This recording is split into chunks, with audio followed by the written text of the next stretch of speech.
Bill सोचने लगे महाराज को क्या हुआ, भीषक प्राणी तो हमारे नाम से हमारे गांव से दूर दूर भागते, यहां कौन आएगा। पर निषाद के कहने का भाव था कि सोए तो अवध के लोग थे, राम जी उनको छोड़ के चले गए, तुम सोओगे तो तुमको भी छोड़ के चले जाएंगे, इसलिए जागते रहना। जो जीवन में जागते हैं ना, भगवान उनके पास रहते हैं, और जो जीवन में सो जाते हैं भगवान उनको छोड़ के चले जाते हैं। ये जागना क्या है और सोना क्या है कि मोह निशा सब सो विनहारा। और जागना क्या है, ए जग जामनि जागहि जोगी, परमार्थ प्रपंच वियोगी। जो परमार्थ के लिए प्रपंच करता है, हरि भजन करता है, हरि नाम का जप करता है, जिसने संसार को असार समझ के हरि नाम को सार समझ के अपना मन प्रभु के चरणों में लगा दिया, वो साधक जाग रहा है। और जिसने भोगों को ही सब सार समझा, ये परिवार समाज भोग ये सब हमारे हैं, इसी में जो मस्त रहता वो सोया हुआ है। वो जाग नहीं रहा, वो सोया हुआ है। और जो सोए हुए रहते हैं उनको मेरे प्रभु छोड़ के चले जाते हैं।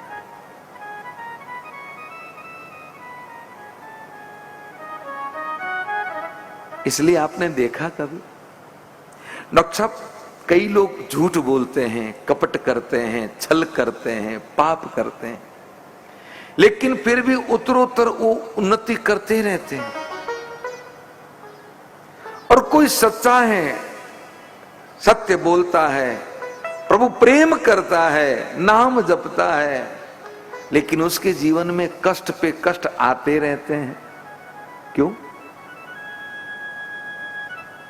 मेरे प्रभु बड़े कोतोकी है महाराज।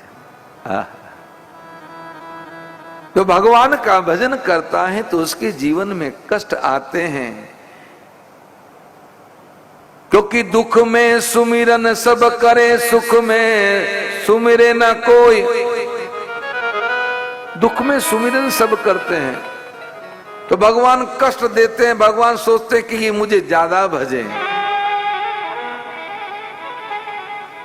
और जो विवेकवान होते हैं लोग, उनके जीवन में कष्ट आते हैं ना, तो भी वो भगवान का भजन तेज करते हैं। 4 माला फेरते थे, गड़बड़ी हुई तो 6 कर दी, 6 फेरते थे और गड़बड़ी हुई तो 8 कर दी। आहा। और जो पाप करता है भगवान सोचते हैं इसके पुण्य जमा है तो फटाफट दे के खत्म करो, ताकि जय जय सिया राम करे महाराज। अब जो 1 रुपया झूठ बोल के कमाता 2 मिलते हैं, 2 मिलते हैं तो फिर पाप करता तो 4 मिलते हैं।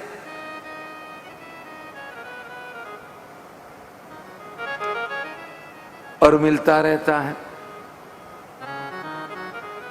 इसलिए संतों ने कहा,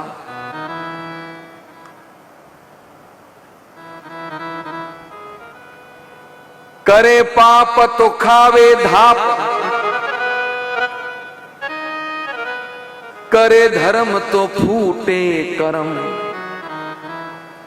करे धर्म तो फूटे कर्म, करे पाप तो खाए धाप। अब मतलब क्या? पाप व्यक्ति करता है तो धाप के खाता है। क्या खाता है? यम के कोड़े। और जो धर्म करता है तो उसका कर्म फूटता है, यानी 10वें दरवाजे से प्राण निकलते हैं। यहां से ये ऊपर कपाल फूट के यहां से प्राण निकलते हैं। कर्म फूटने का मतलब इनको सोटी थोड़ी मारता महाराज, धर्म करने वाले। लेकिन इसका अर्थ जो नहीं समझते हैं वो सोचते हैं करो गड़बड़ महाराज, हम धाप के खाएंगे।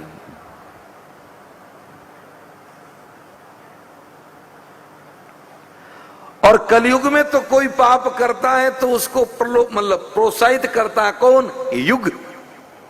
कलयुग प्रोत्साहित करता है, हाँ बढ़िया करे, जितना करना उतना करने दो, क्योंकि उसको पता है इस युग में जो जीव जन्म लेता है, कोई लाखों करोड़ों में कोई एक आध भगवान के चरणों का प्रेमी बन पाता है। करोड़ों में एक आध, ध्यान रखिएगा मैं जो कह रहा हूं, करोड़ों में। और प्रेमी बन जाए तो चाहिए ही क्या बाकी। राम जी तो कहते हैं कलयुग में तुम प्रेमी मत बनो, पर तुम मुझे याद करते रहो तो भी तुम्हारा बेड़ा पार हो जाएगा। पर हम लोग याद भी नहीं कर पाते। दिक्कत तो यही है। रात बीती है, सुबह हुई, सुबह और मेरे प्रभु उठे। तुलसी जी कहते हैं सकल सोच करी राम नहाए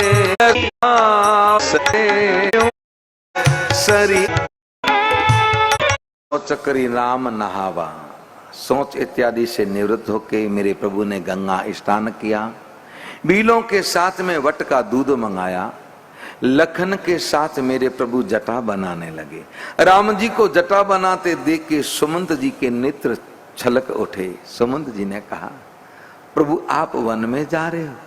राम जी ने कहा मंत्रीवर क्या बात कर रहे हो, माता पिता की आज्ञा का पालन करना ही हमारा धर्म है, इसलिए हम जा रहे हैं। सुमंत जी कहने लगे देव हमें तो कौशलनाथ ने कहा था महाराज दशरथ जी ने कि सुमंत तुम रथ लेके जाओ, राम को रथ में बिठा के 4 दिन वन में घुमा के वापस ले आना। आप वापस चले। राम जी ने कहा मंत्रीवर आप जानते हो हमको कह रहे हो वापस चलने। सुमंत जी के दोनों हाथ जुड़ गए, आंखों में आंसू गिरने लगे। इतना ही कहा तात कृपा कर कीजिए सोई, जाते अवध अनाथ न हो। ये तात आप कृपा करके वही करें जिससे अवध अनाथ न हो। कर विनती पायन परहूं दीन बाल जिमिरो। विनती करके सुमंत जी चरणों में गिरे राम जी के और बालक की भांति रोने लगे। महाराज चले आप वापस। मुझ पे कुछ विश्वास करके महाराज ने मुझे आपके साथ में भेजा। आप नहीं चलेंगे तो मैं स्थिति देख के आया हूं। मुझे लगता है महाराज अपना जीवन रख नहीं पाएंगे। चलिए। सीता जी से कहा। सीता जी ने भी समझा के न चलने की बात कही। सुमंत जी रोते रहे, कहते रहे। राम जी ने समझाया और सुमंत जी को वापस भेजा है। पूज्य बाबा कहते हैं बर बस राम सुमंत पठावा। बर बस राम सुमंत पठाए।